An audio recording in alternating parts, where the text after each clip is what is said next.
Janet, Julia, Justice, and Eve Gaddy, and we are doing What We Learned at Ninc 2019. And we did a long video last year, and we're missing our partner in crime, so this probably won't be nearly as amusing without Lenora Worth.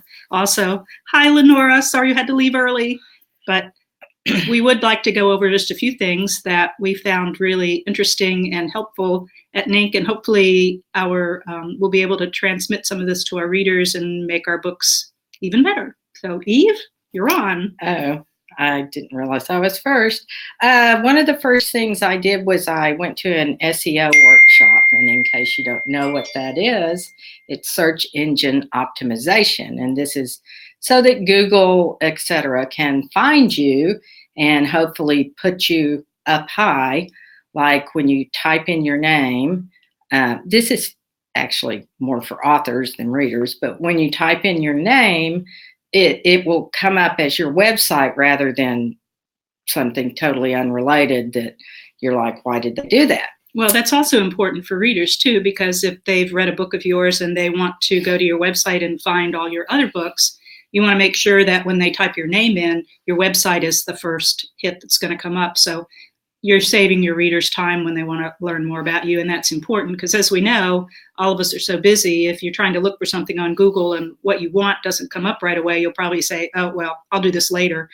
And later may never happen. So we want to make sure that not only for authors, but also for our readers, you're able to find our websites and all of the wonderful information about us in our books as quickly and efficiently as possible. So I also, I learned a lot of stuff about that, which I won't go into because it's way too long, but it was very interesting. And one of the things that I heard over and over and over again in various different workshops was keywords and the importance of keywords in getting your books found and in finding books and in, like for instance, what a reader will type into Google or Amazon or whatever, trying to find something they want to read. And so that was interesting. Yes, and when you have somebody code your book under, what did you have, sports? Oh yeah, one of my books is in the sports romance category, doing pretty well. There are no sports in that book, none. So why someone coded it as a sports romance? We have no idea. I don't know. He's a doctor and she was a model. Yeah, I mean. So the idea is that you don't want someone who's honestly looking for sports romance to get that book and go, wait a minute, sports romance. What is this author thinking? Because it doesn't matter who puts the book in. We didn't do it. They always blame the author for Amazon stuff like that. Anyway, you get your 1-star review on Amazon because the book was late getting mailed to them or something. And then I went to a session on the standout writer or author or something like that. And one of the main things she said that I thought was extremely interesting was to go to your strengths and not your weaknesses. And the example she gave was that they did a test of, I don't know, some certain amount of people, and the regular people read at, say, 90 words a minute, and the people who, without a speed reading course, already read at 350. And so they all took the same speed reading course, and they both, increased their reading, but the 90 went to 150 words a minute and the 350 went to well over 1,000. So that's a big difference. And so now we just have to figure out what we're strong in. And there's this test that I'm going to take. Yeah, I know. I'm sorry, you have no strengths. Sorry, you struck out. Go back to the drawing board. Stop writing. Yeah, better go dig ditches or something. Yeah. And then I was I got a lot about. Hit my foot with the shovel. I got a lot about newsletters, and I'm going to poll my readers in my newsletter about covers. And we did. Yes, because she's in the process of maybe changing covers on one of her books. Well, I changed my covers, but now I wish I hadn't, and so I can't decide which I think worked better. So I'm going to ask my readers. Duh. Should have done that in the first place. But anyway, Book Brush is a thing that I actually have been using a lot. And they had another presentation and showed us a bunch of other stuff, new stuff. And it's a graphics program for non-techie people. And in my opinion, it is so easy and I love it. And it just beats Canva all to pieces. I mean, there's, in my opinion, no comparison. I tried to tell some of my writer friends, not her, but some of my other because writer I always friends. Listen to you. Yeah, no, she doesn't. She should, but she does not. Well, that's just because you want me to use Scrivener, and I don't want to do that. I don't say you have to use Scrivener, Yes, you even do. though it is the best writing program ever in the history of the world. But it's really complicated. Yeah, but you get over that. Don't do complicated. Anyway, back to what I was saying. Before I rudely interrupted you. Yes. Again. Book Brush is really neat. So if you are interested in graphics or whatever, they have a free and they have a paid. So you can test it out on the free and see what you think. Also, two more things. I have been hearing for several years now about audio books, and I have not taken the plunge.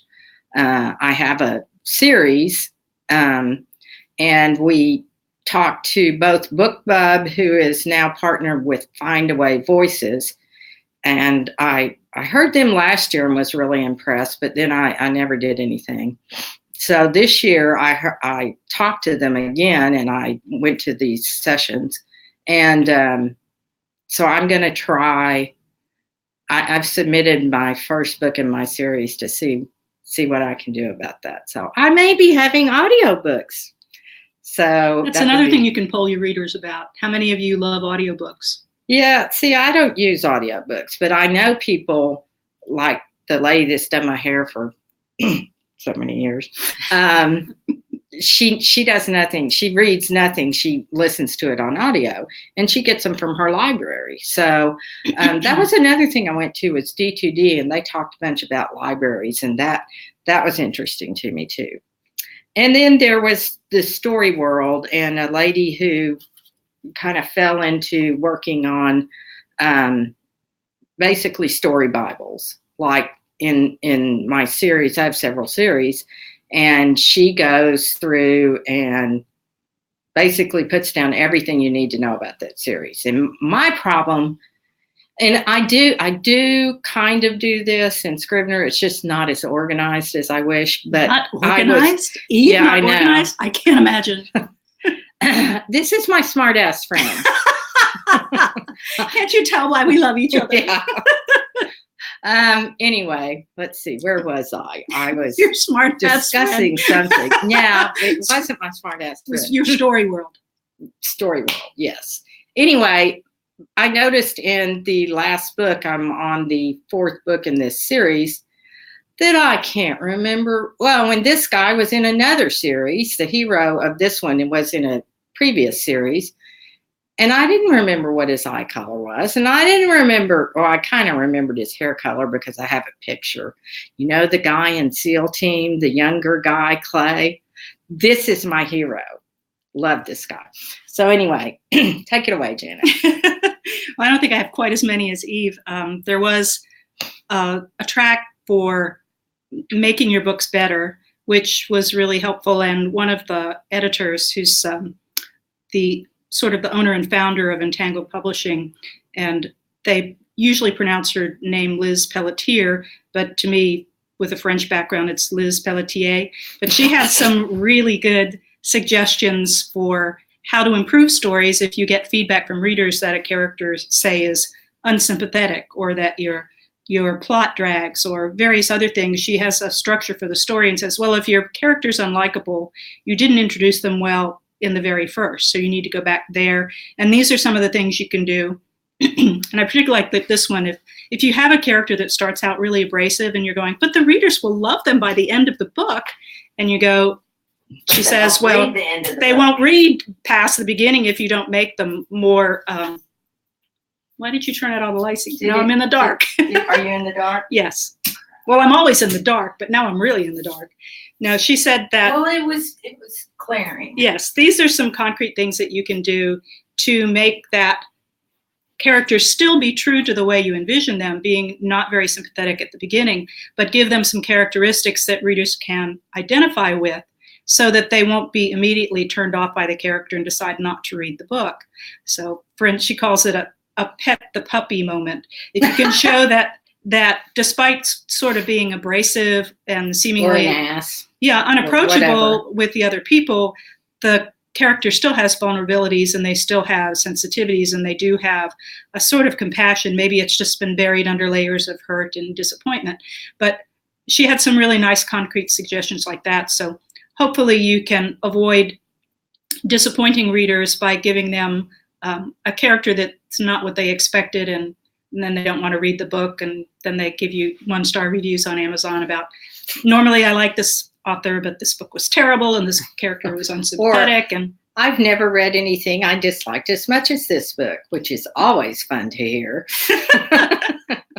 Yes, but she also said The Kiss of Death is boring if someone says it's boring. So yeah, she gave you some. I'm not so sure about that, because I've had reviews that said this was boring, and then the very next one will say, oh, this was great, I couldn't put it down, I couldn't sleep, I had to finish.